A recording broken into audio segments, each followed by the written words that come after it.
Welcome to CFO Insight TV. For many CFOs, a gloomy economic outlook contrasts with their unprecedented access to the bond markets. Where banks have gone in hiding, investors have taken their place. Credit rating agencies are at the heart of this development as they need to assess a corporation's credit worthiness. So I'm especially delighted to welcome to our CFO Insight TV studio here in Vienna, Richard Hunter, who's the head of Fitch Ratings, corporate ratings practice in Europe. Hello, Richard. Welcome. Morning, Stephen. Can you just say something about how European corporate ratings have been developing over the past 12 months? It's an interesting tale, actually. If you look at the statistics would show you it's 2 downgrades for every upgrade. So that sounds quite negative. That's actually quite biased, though, by the number of downgrades we've had in one particular sector, utilities, and in particular utilities around Iberia. So that's really skewed that 2, if you like, in the 2-to-1 denominator. The important thing, though, is there is a 1. So there have been upgrades. So we've upgraded companies like Rolls-Royce, Anheuser-Busch. So it's actually a more balanced picture than that 2-to-1 indicates. And it's also a lot better statistic than when you look back at the peak of the crisis where we had 14-to-1, 12-to-1 downgrade periods, which obviously we've passed through now. So what are the key drivers of those developments right now, the 2-to-1 or even better than that? Well, again, as I said, the main driver for the number of downgrades has been the utility sector across Europe. So there's been problems in Germany, problems in Spain. Right. Yep. So where exactly are the problems that are driving them downwards? Well, it's regulatory uncertainty. So in Germany, you have the nuclear issue. You have quite a few concerns around the compensation structure for renewable energies.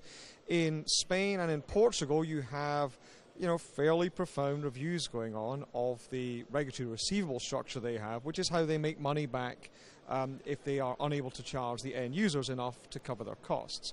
The important thing to think about with utilities is, A, they raise a lot of debt. They need to get lots of external funding. And B, that external funding requires a lot of certainty from the regulatory structure for them to be able to carry that at higher rating levels.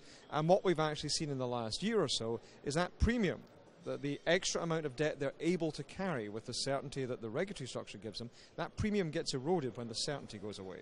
Let's take a look at other funding options. Retail bonds have become very popular for CFOs, and they don't require a rating. Is this anything that you are concerned about? It's not a concern for us per se. I think if we look at retail bonds, firstly in context, I mean, this year we've had $400 billion plus in just corporate issuance so far this year. The amount of retail bonds, so things with €1,000 denominations to them, is really de minimis compared to that. So it's not a significant element inside the marketplace. It is, however, an interesting tool for particularly smaller companies with maybe some household name recognition, companies in places like Austria or Germany or indeed Portugal, to get away bonds with a different audience. Now, for a retail investor, if your choice is going down to your savings bank and getting less than 1% on your savings and getting maybe 5% on a retail bond, that sounds pretty good for you.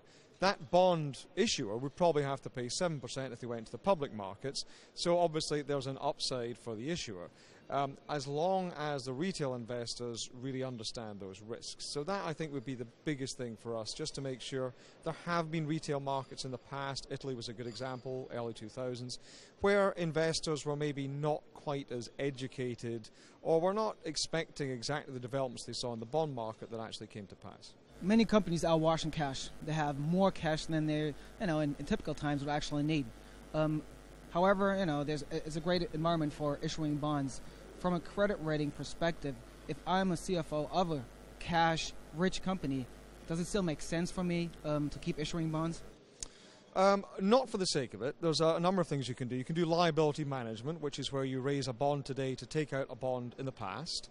Now, the economics of that are a bit complex. You're going to have to pay money to retire the earlier bond, but very often the economics make sense. The debt is so much cheaper today than it was 3 or 4 years ago, it might make sense to retire some debt and put some new debt in place.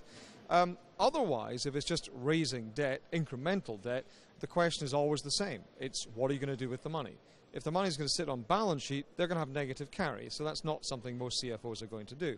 If they're going to do share buybacks, what we've seen is that share buybacks, which normally you'd associate with maybe a downgrade in credit ratings, CFOs are being very conservative. 75% of all the share buybacks we expect this year are going to be for A or higher rated companies. So that's very strong investment grade companies, and they're taking great care to make sure that it doesn't damage their metrics to the extent that their rating, for example, might come under threat. We're already getting to the end of our interview, and I would like now to ask you 3 questions, and please answer with yes or no if possible. Will European corporate ratings continue to deteriorate through 2013? Yes. Will chief financial officers continue to flock to the bond markets? Yes. And there's been, at the European level, attempts to build up a competitor to rating agencies. Will we see those attempts come to fruition over the next 2 years? Yeah, I'm going to have to differ there and say it's difficult to give a yes or no to that one, Stephen. The issue with building a competing rating agency is we're the result of competition. It took our shareholder 20 years and over $1 billion to build us.